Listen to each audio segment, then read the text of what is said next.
Bom, bem-vindos ao Globaliza, seu canal no YouTube. Hoje contando com a participação de Daniel Calazans, presidente do Instituto Calazans Aviation, Márcio Câmara, presidente da consultoria MCGC, e a você, que nos acompanha, que está conosco, hoje tratando de um tema importante, um tema sensível, que no último dia 5 de novembro, um acidente com a aeronave modelo King Air C-90, mesmo modelo de um acidente pretérito com o ministro Teori Zavascki, em janeiro de 2017, levou à perda da cantora e sua equipe e piloto, Marília Mendonça.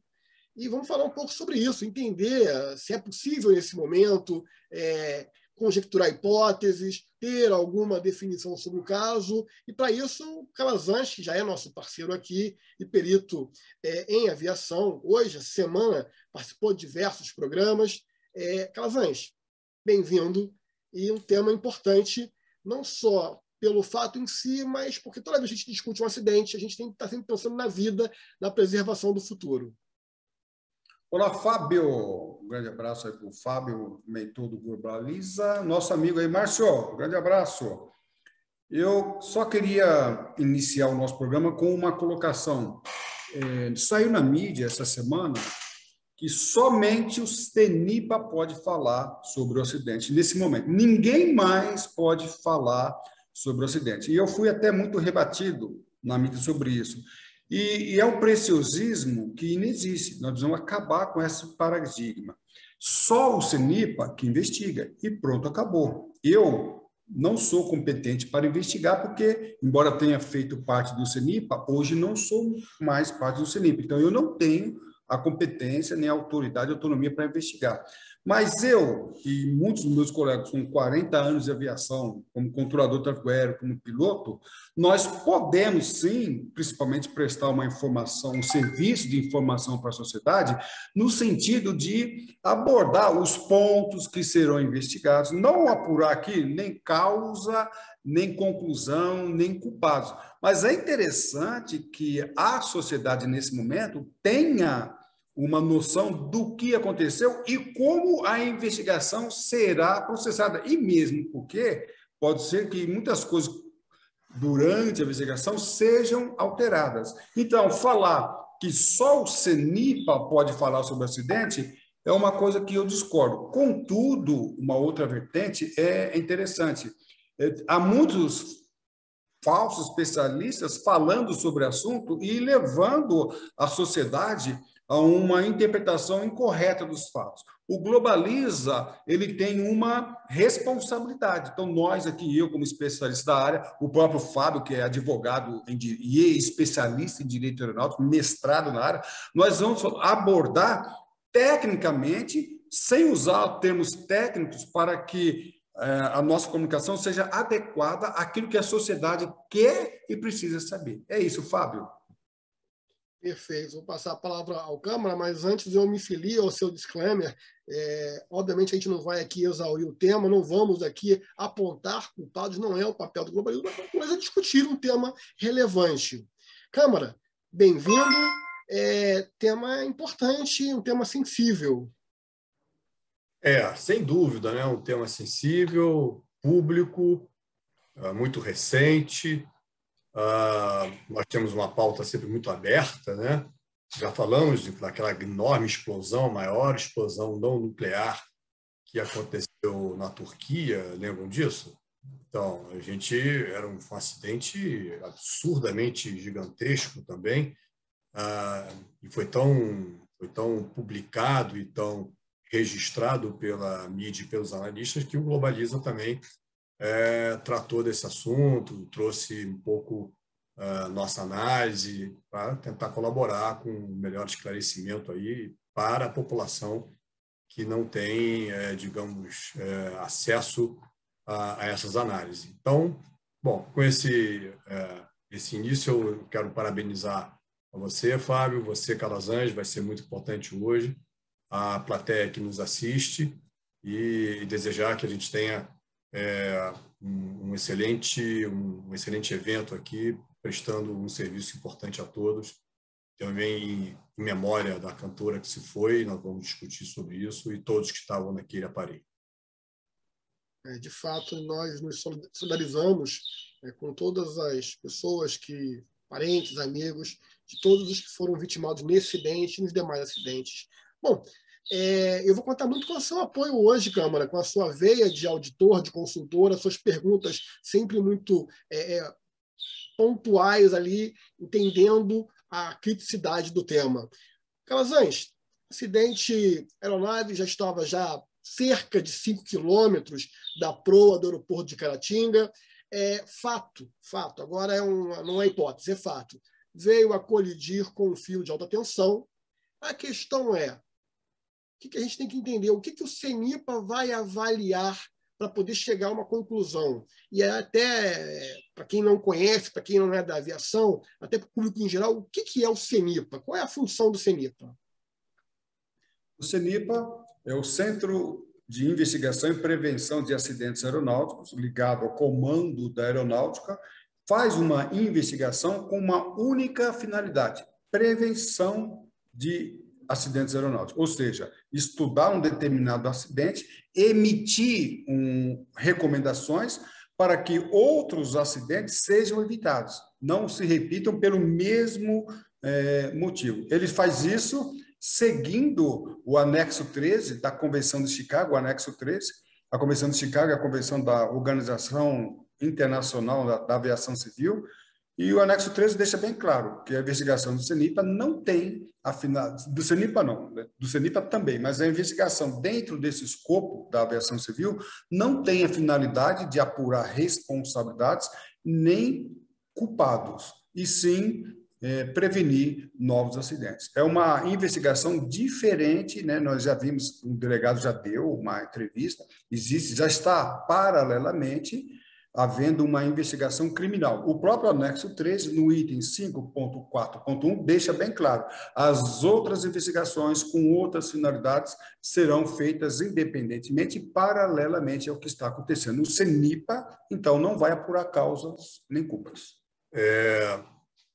Calazans, a primeira pergunta, um pouco mais genérica, qual é o tempo estimado que usualmente o CENIPA toma para chegar à sua conclusão e emitir o seu parecer? E já, enfim, analisando um pouco as notícias que chegaram, quer dizer, houve um entendimento de que aquele aeroporto não é monitorado, não sei se é essa a expressão correta, e que existe uma recomendação sobre a presença ali de torres de energia, de luz, com cabos de força, né? E que isso acabou sendo, enfim, um obstáculo ali para essa aeronave, porque já ficou comprovado que houve uma colisão com esses fios, né? Então, uma situação que me ocorre é aquela mesma que existe no fluxo rodoviário, né? Você está numa estrada e aí vem um aviso, fala: cuidado, curva perigosa. E aí você tem que tomar cuidado, porque tem uma curva perigosa ali.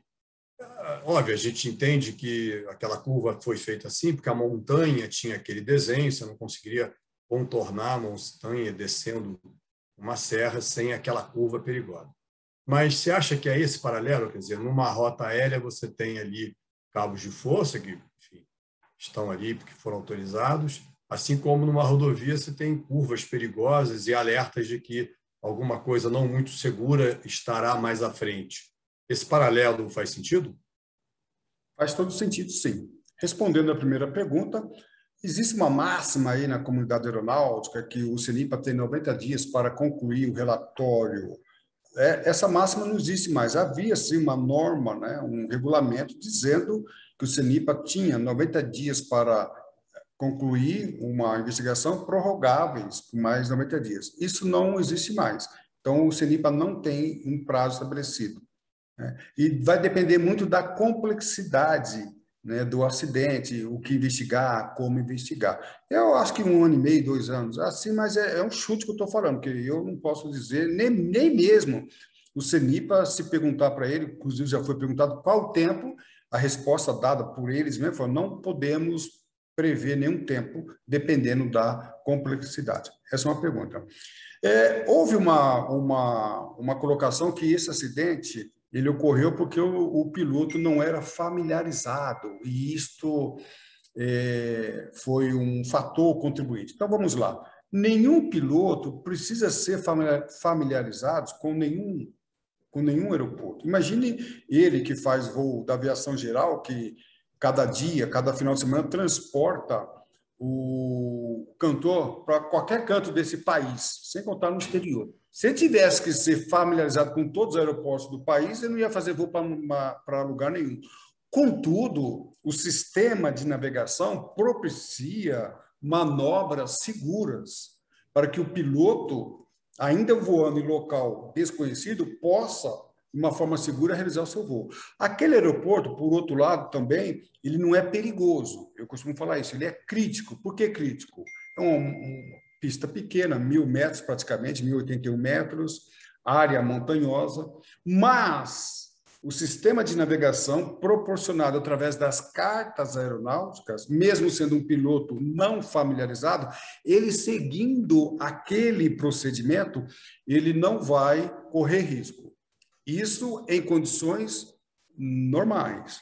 Contudo, há de se investigar que, nesse caso específico, já estamos citando que havia ali nas imediações do aeródromo um obstáculo que interferia até o DSEA. O DSEA é o Departamento do Controle do Espaço Aéreo. Emitiu um documento que chama ROTA-E. O ROTA-E tem por finalidade dar informações sobre o aeroporto, além de outras coisas. Então, dá todas as informações. Nesse documento, diz que tem um obstáculo que viola a zona de proteção. Então, quando o piloto vai prosseguir para um pouso, o aeródromo ele é protegido por uma área que é chamada zona de proteção. Essa área, zona de proteção, ela é estudada por técnicos do DSEA. E ali eles vão ver se tem alguns obstáculos que violam. Havendo alguns obstáculos, se o aeródromo vai ficar operando ou vai ser interditado e assim por diante. Nessa carta diz que tem, sim, um obstáculo que viola a zona de proteção. E está aí uma boa pergunta. Como é que a autoridade aeronáutica emite uma informação, um boletim, dizendo que tem um obstáculo que viola a zona de proteção? Isso tem que ser muito estudado. E eu faço uma outra pergunta, não faço acusação. O professor Calazans não acusa, o professor Calazans pergunta. Mas essa pergunta me fizeram. Tendo esse obstáculo que fere a zona de proteção, o aeródromo não deveria estar interditado? Temos aí uma boa pergunta. Esse é o nosso papel, Fábio, Márcio, não é apurar acusados, né, apontar acusados, não, mas cabe a nós mostrar para a sociedade como é que a investigação vai seguir e quais são os pontos. Este é um ponto relevante dentro da investigação.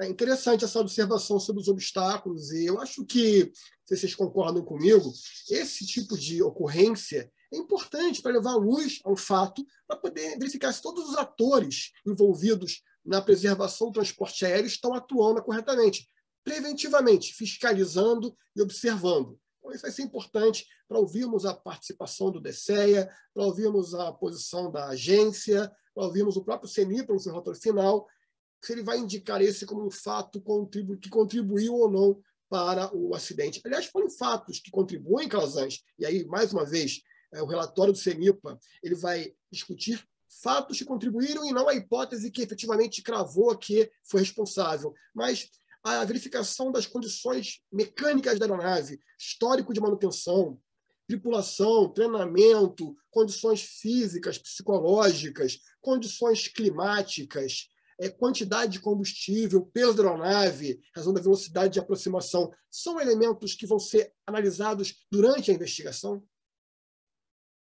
Muito boa a sua pergunta, Fábio.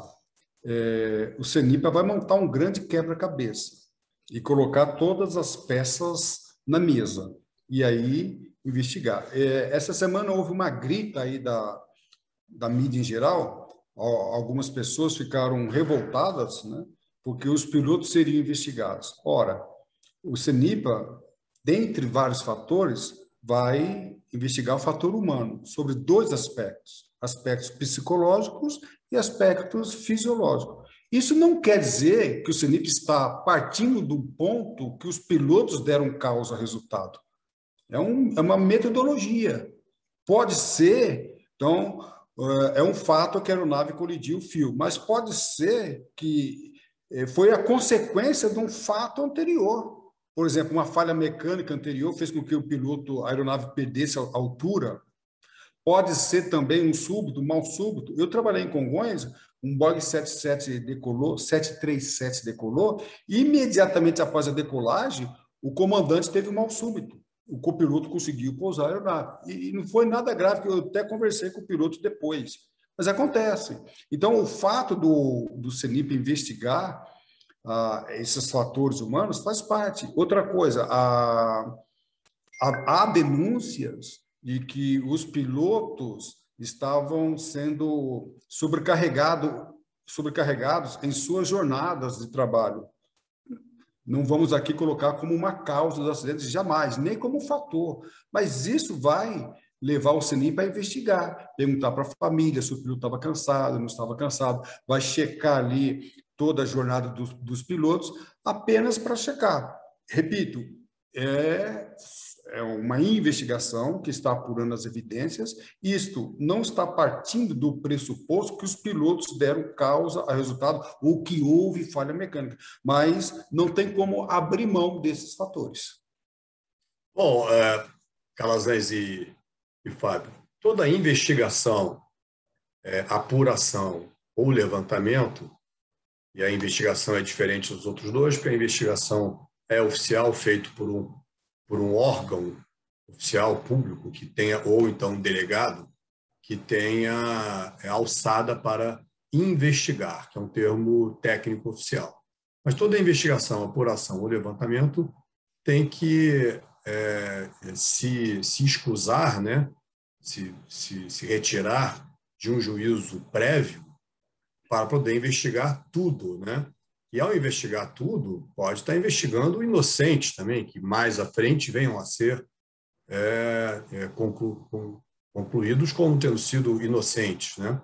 Então, a investigação que digamos,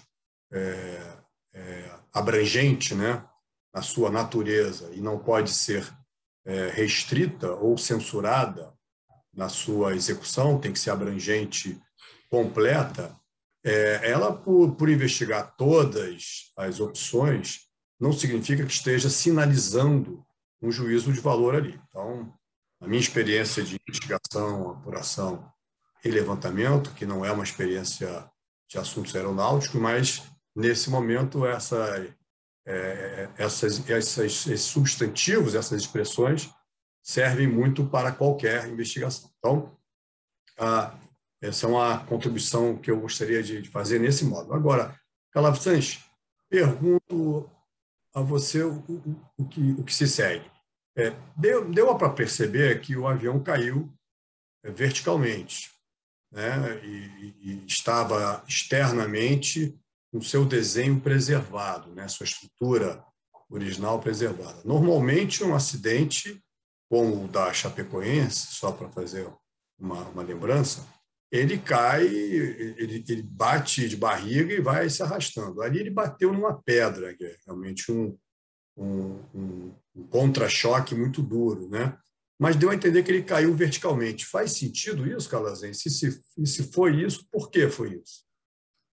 Já vou aproveitar aqui e alertar a sociedade que está circulando um vídeo de uma aeronave que se acidentou em Jundiaí alguns anos atrás. Estão atribuindo esse vídeo a esse acidente. Não é. Tá? Então, tem uma outra aeronave que caiu em Jundiaí, inclusive o mesmo tipo, é o King Air também. A aeronave em Jundiaí, ela veio e fez isso. E caiu. Cuidado, esse vídeo que está circulando não é o vídeo do acidente ocorrido com o caso da Marília Mendonça. Então, a gente precisa ter muito cuidado, assim como vem muitas informações, vem muitas imagens e, incrivelmente, eu vi especialistas analisando o acidente de Jundiaí como se fosse o acidente ocorrido com a Marília Mendonça. Não é o caso. O amigo Márcio Alcântara, um dos pontos que é investigado pelo CENIPA é o ângulo de impacto. Como que a aeronave impactou? Tá?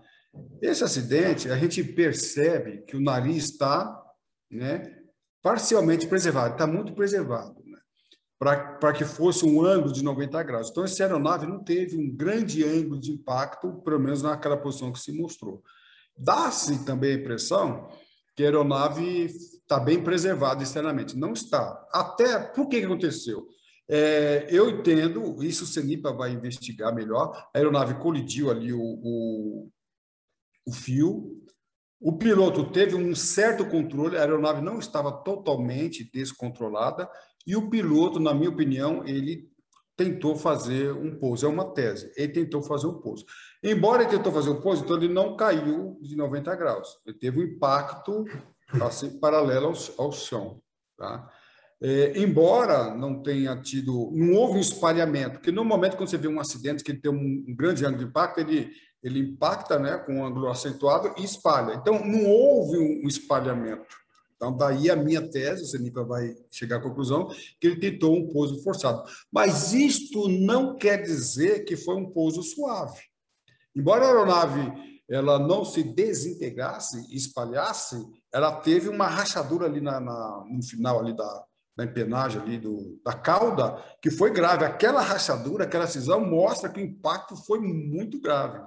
Então, a grande probabilidade dos passageiros ocupantes terem morrido logo no impacto, porque internamente teve uma destruição considerável. Externamente também teve. Como não houve espalhamento, as pessoas, né, as primeiras imagens, o avião não se destruiu, então os passageiros, os ocupantes estão vivos lá dentro, houve uma informação equivocada, o impacto não foi tão acentuado, o impacto foi acentuado e a desaceleração foi suficiente para que todos viessem a óbito. Vamos analisar se eles morreram exatamente nesse momento, mas foi impactante esses acidentes. Tá? Lembrando que a torre tem 35 metros de altura, com essa altura, é um espaço muito curto e o piloto teve um tempo muito curto também para identificar a pane e minimizar as consequências. Ficou muito difícil do jeito que as coisas aconteceram. O CENIPA vai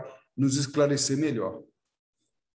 O Calazans falou sobre a questão do impacto, do ângulo. Eu recordo o acidente também com o apresentador Luciano Huck, onde houve também um encontro ao solo, um pouso de emergência, mas uma velocidade horizontal, um impacto horizontal, qual preservou a fuselagem, preservou a célula e não vitimou de forma fatal ninguém. Já no caso da Marília e os demais tripulantes ali, o pouso teve um impacto vertical muito considerável, mantendo boa parte íntegra da fuselagem, mas para o corpo humano o dano é muito superior. Outra coisa, Fábio, no caso do Huck, o terreno foi mais uniforme. Tá? No caso aqui, é pedras, o terreno é muito irregular, o que contribuiu para as consequências, né, fatais. Calazans, fala um pouco sobre esse aeródromo. Ele é um aeródromo controlado? Como é feito a coordenação das operações de pouso e decolagem e a segurança que advém desse tipo de operação? Basicamente, aqui eu vou falar, existem 3 tipos de aeródromo, né? Quando eu falo de aeródromo, qual a diferença de aeródromo e aeroporto? Aeródromo, tá, quando você tem só a pista. Quando você tem a pista e mais toda a infraestrutura, nós chamamos de aeroporto. Então, nesse caso, nós chamamos aeródromo. Eu posso até aqui falar de aeroporto, aqui a gente podemos até colocar como sinônimo. Mas como ali não tem nada, nenhuma infraestrutura é chamada de aeródromo. Então, existe o aeródromo controlado. O aeródromo controlado é o aeródromo que tem uma torre de controle, onde os controladores de tráfego aéreo fazem o controle, o sequenciamento e a separação das aeronaves. Isso é aeródromo controlado. Existe um aeródromo que não é controlado, mas tem uma estação rádio. Não é um controlador. É um profissional de comunicação onde ele se comunica com as aeronaves e vai passando ali as informações do aeródromo e qualquer outra informação em relação às outras aeronaves.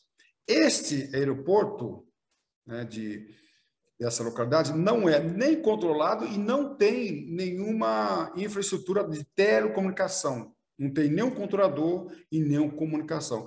Neste caso, os pilotos se comunicam entre eles, os pilotos têm rádio, eles colocam uma frequência que nós chamamos de frequência livre, normalmente é 1, 2, 3, 4, eles sintonizam essa frequência, e aí eles vão se posicionando um em relação ao outro, e eles provêm a sua própria separação.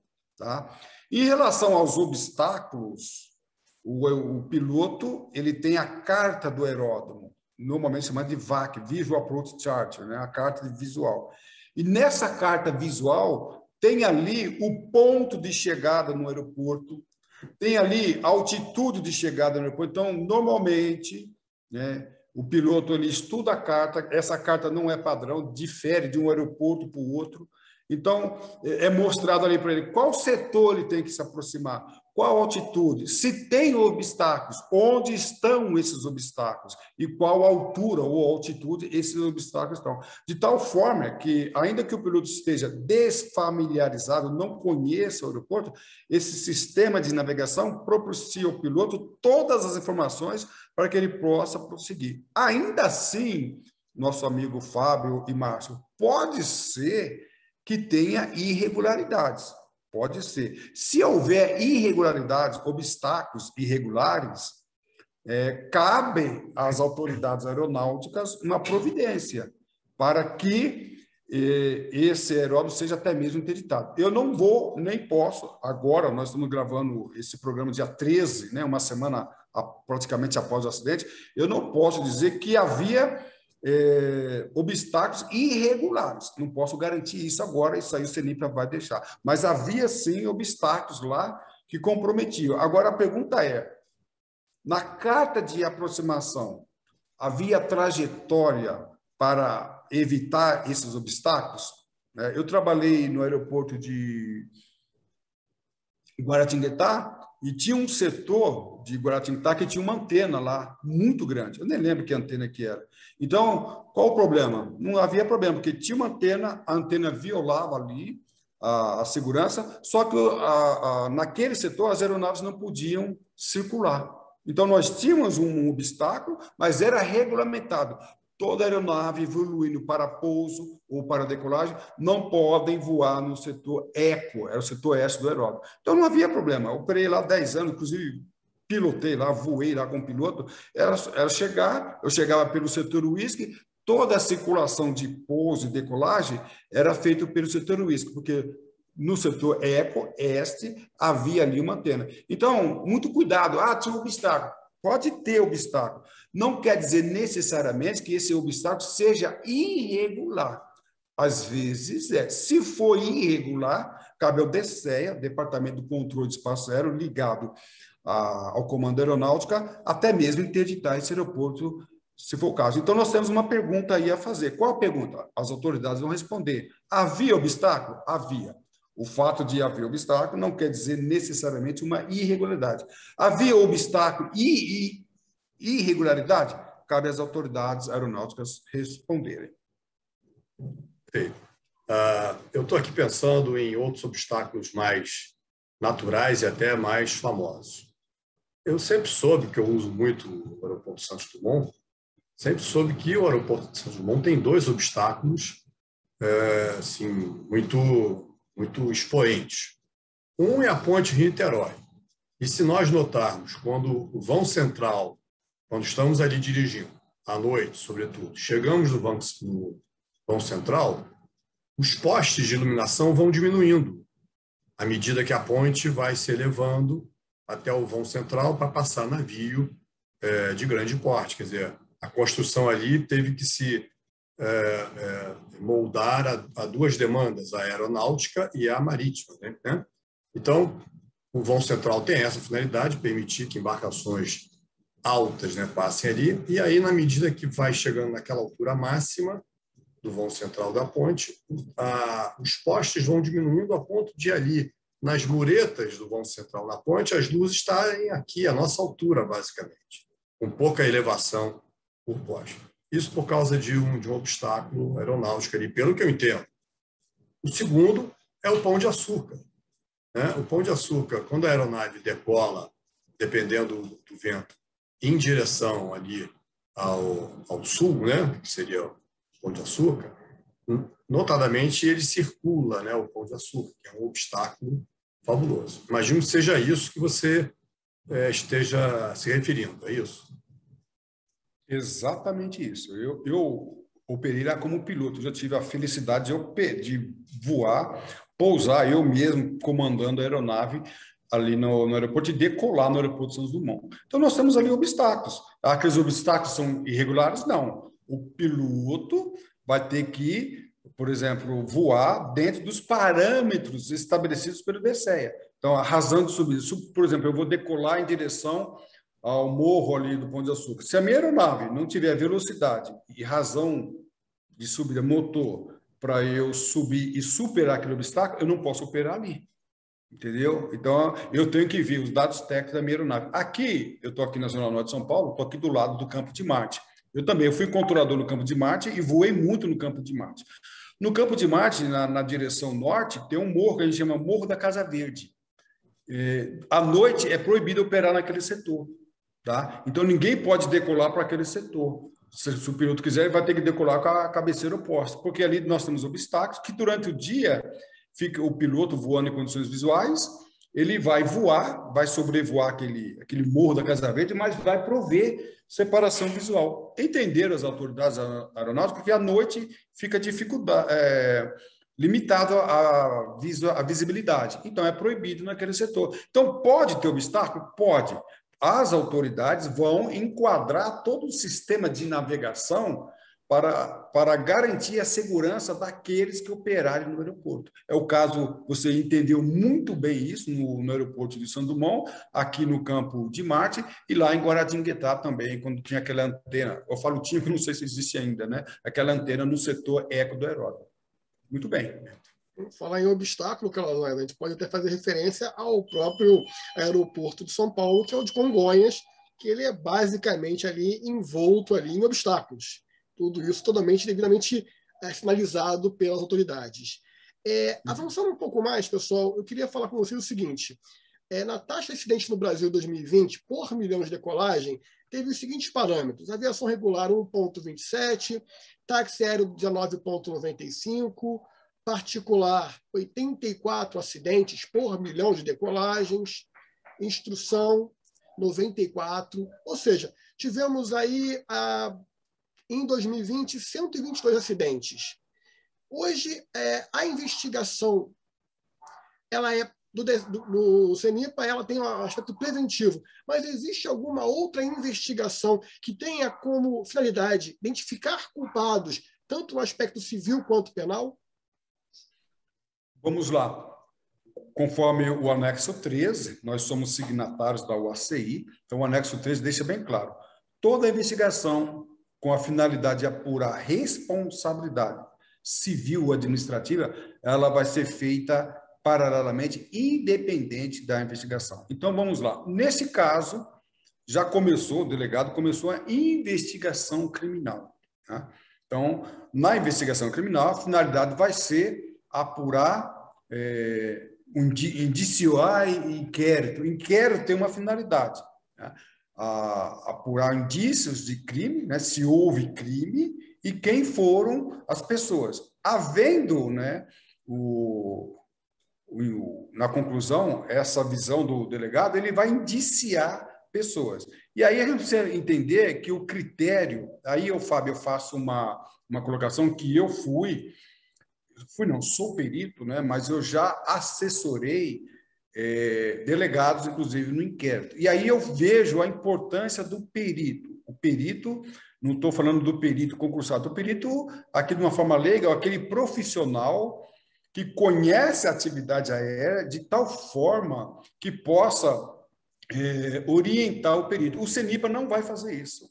Tá? O CENIPA, os investigadores do CENIPA não têm, normalmente, né, a função do CENIPA não é essa, não tem noção de crime, não tem noção de investigação criminal. E a metodologia é bem diferente. O CENIPA não investiga pessoas, não apura pessoas, não apura causa, não apura responsabilidade. A investigação criminal vai fazer isso. Eu me lembro uma vez que eu estava dando assessoria a um delegado e o delegado ele ia indiciar uma pessoa dentro do contexto. Eu falei para ele, o senhor é delegado, o senhor preside, fique muito bem à vontade. Mas, nesse caso, essa pessoa não está envolvida no caso. Tá? Não está envolvida no caso.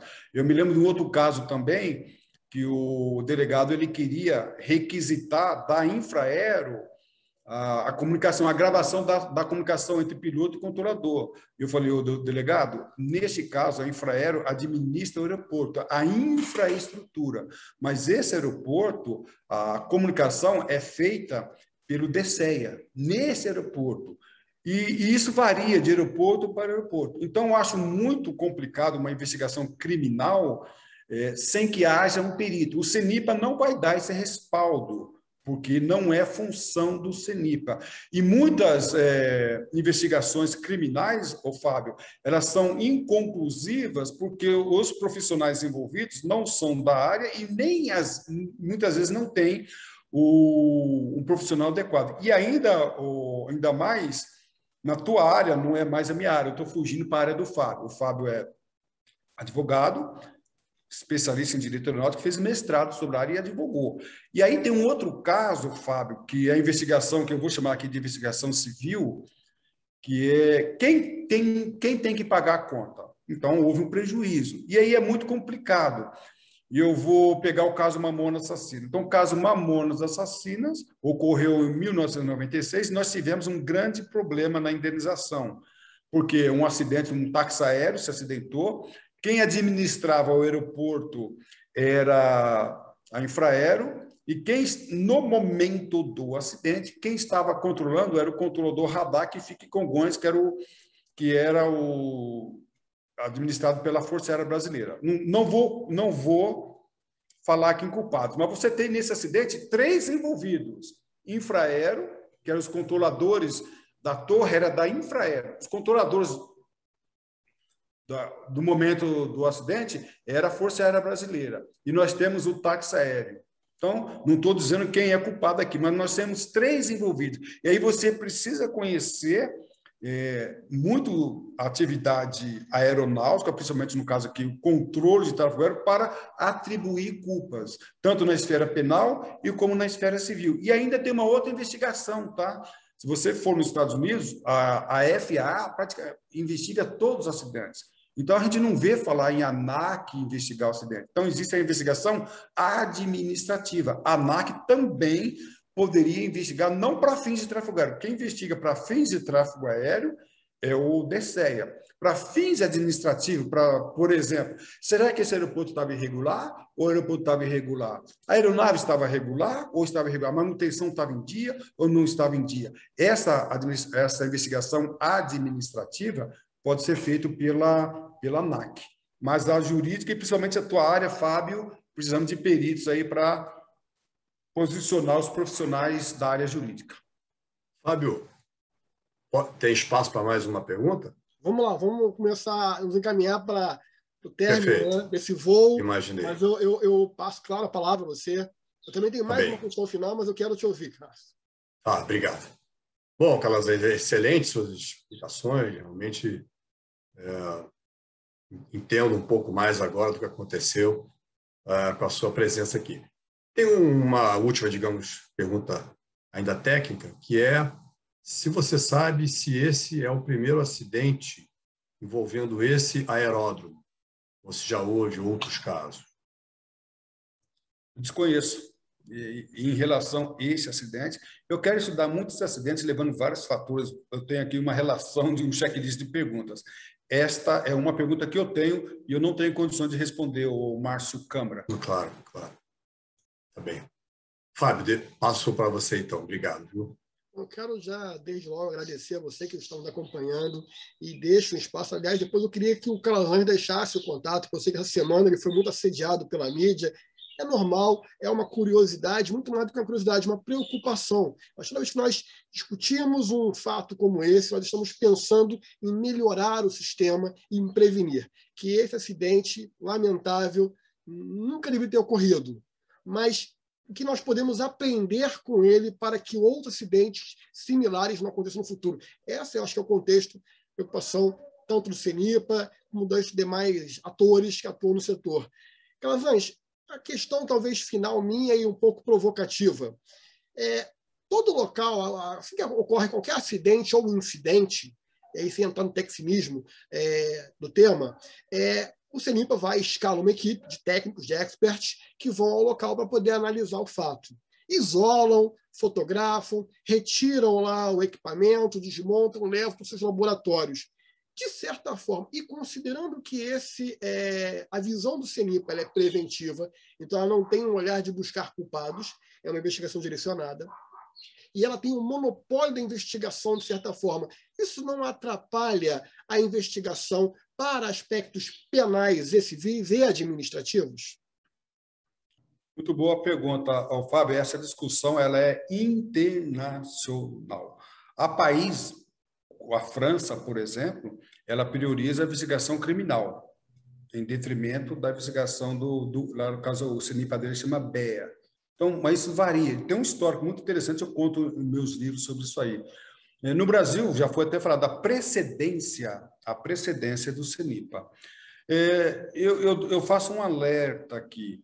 Nós estamos ainda no Brasil, estamos longe, né, de um enquadramento mais legal sobre esse assunto. Mais legal não no sentido de lei, né, legal mesmo no sentido vulgar. É interessante, aí que morre o perigo, deixa eu usar uma palavra bem clara. É interessante, então, que a investigação corra paralela, a investigação criminal. Tá? Mas eu vou fazer a pergunta para você. Pode ser, outro dia eu estava assessorando um delegado que eu achei muito interessante, que o CENIPA ia fazer um teste no motor de um avião acidentado e chamou o delegado para acompanhar. O delegado falou, Carlos, o que eu vou fazer lá? O delegado falou, o que eu vou fazer lá? Não entendo nada de motor. Né? Mas eu falei assim, delegado, o senhor precisa ir. Mas, Carlos, às vezes não entende. Então, nomeie, contrate, ou a família, um perito para que possa acompanhar. Eu achei muito interessante essa posição do CENIPA, achei salutar, elogio o CENIPA por isso, mas nós perdemos aí uma boa investigação. E pior que você não sabe. Existem testes que são destrutivos. Então, eu faço o teste e acaba mesmo o teste. O CENIPA tem chamado pessoas para participar. Vamos supor que o delegado precisasse desse motor, dessa peça que foi destruída numa investigação criminal para apurar a responsabilidade. Ele perdeu uma prova. O Ministério Público também perdeu a prova. Então, nós precisamos mudar o paradigma, entender que os interessados, talvez os familiares, o delegado, o Ministério Público, deveria inserir peritos particulares para que, ainda que o CENIPA tenha precedência, prioridade, que eu concordo com isso, essa investigação não seja isolada para nós não chegarmos num ponto que ficaria inconclusivo para a investigação da área civil ou criminal. Perfeito. Câmara, eu quero passar a palavra para a sua saudação final, seu comentário sobre o fato específico ou sobre a aviação geral. Olha, eu acho que a gente teve um debate aqui muito sério, né? Muito assim, restrito ao que a gente consegue perguntar e questionar aqui, mas muito interessante. A minha saudação final, além de saudar o Calazans por sua fala, nós aqui a todos que nos assistem, mas é para as vítimas, né? Porque foi uma comoção nacional muito grande, como de resto foi com outros acidentes envolvendo pessoas públicas, artistas, jogadores de futebol. E a Marília Mendonça é uma cantora diferente, pelo tudo que eu entendi. Eu já ouvia ela com alguma frequência, mas ficou muito claro nesse episódio quão importante ela era para a sociedade, de modo geral, a população, né? Então, é interessante que todos nós precisamos desses líderes, né? A gente, às vezes, está numa geração que não tem liderança, que não tem um exemplo a se seguir, né? E esses cantores acabam sendo esse exemplo de maneira até pouco, enquanto vivos, né? Pouco divulgado, né? Aparentemente, ela tinha muita espiritualidade, há textos sobre ela de dia ou momentos antes do acidente. Então, queria deixar a saudação não só para ela, para a família dela, né, da Marília Mendonça, como de todos os passageiros, demais passageiros que faziam parte da equipe dela, e para a família dos pilotos também, porque é uma tragédia que a gente tem sempre que pensar a respeito de por que aconteceu. Perfeito. Calazans, eu queria a sua solução final e depois eu quero tanto compartilhar no link aqui do nosso canal, tanto os contatos seus quanto do Câmara que atua com o compliance, que não deixa de ser também uma questão preventiva no âmbito empresarial, mas seu em relação a tudo que você já vem desenvolvendo há décadas com essa preocupação de educar, de preparar o ambiente acadêmico ligado à aviação e outros cenários também. Depois eu queria que vocês dessem esses contatos para a gente poder compartilhar com esse público tão afetuoso que nos acompanha. Sua saudação, Calazans. Bom, Fábio, eu quero terminar aqui com as minhas considerações finais, reportando a minha consideração inicial. Há uma pecha, né, dizendo que só o CENIPA pode falar. Eu discordo disso. Só o CENIPA pode investigar. O problema é que nós precisamos ouvir, nesse momento, profissionais. Então, eu tenho aí 40 anos de aviação como controlador, como piloto no Brasil e no exterior. Então, eu sou, sim, um profissional que pode não concluir, pode não investigar, não vou apurar culpas, mas nós temos um serviço público, de interesse público, que cabe à sociedade, ela tem esse direito. Se o CENIPA não faz, cabe a nós não falarmos das conclusões, mas mostrar para a sociedade quais são as linhas de investigação, quais são os possíveis fatores. A sociedade tem, sim, esse direito. Nós temos vivido, como você falou aí, um momento muito difícil na aviação faz anos, mais de décadas. Então, eu quero que o CENIPA, eu não exijo, não tenho essa colocação de exigência minha, mas nós esperamos que o CENIPA realmente mostre quais são os fatores e a comunidade aeronáutica não está preparada para colocar em dia as recomendações dadas pelas autoridades aeronáuticas. Tal é que muitos acidentes têm se repetido pelos mesmos motivos. Daí você deixou os números, que são enormes. Então, não está tendo resultado. E que espere que a comunidade aeronáutica se prepare para isso. Comunico também a comunidade artística. Nós tivemos aí muitos acidentes da aviação geral, Teori Zavascki, Roger Nier, empresário, Gabriel Diniz, Hulk, e agora nós tivemos esse, dentre outros. A comunidade artística tem que se precaver no sentido de buscar um serviço com pilotos adequados. Eu não estou falando desse acidente específico, mas houve casos em que empresários e políticos e a terminaliza contrataram o serviço totalmente inadequado, pilotos despreparados e equipamentos, aeronaves totalmente fora da manutenção. Então, está na hora da comunidade se unir, se precaver, no sentido de ter conhecimento para isso. Fazendo contato comigo, eu tenho uma solução para esse assunto. E que a investigação criminal ela possa ser séria, como sempre é, nós acreditamos na polícia, até o final, para que as autoridades apurem, embora o CENIPA não faça isso, mas a autoridade jurídica, delegado e posteriormente o Ministério Público, detecte quem foram os responsáveis e sejam eles punidos, porque a punição na área jurídica tem uma finalidade muito importante, que é a prevenção. E aí estaríamos também fazendo a prevenção. Muito obrigado a vocês que estão nos assistindo, Fábio e Márcio e os demais. Eu quero agradecer e me colocar à disposição para tecer mais comentários sobre esse acidente. Eu agradeço tanto ao Câmara quanto ao Calazans. A você que nos acompanha, muito obrigado. Câmara, Calazans, Até o próximo encontro. Vamos falar sobre outros temas do Brasil e do mundo que sejam relevantes para a sociedade. Até lá. Um aeroabraço e tudo de bom.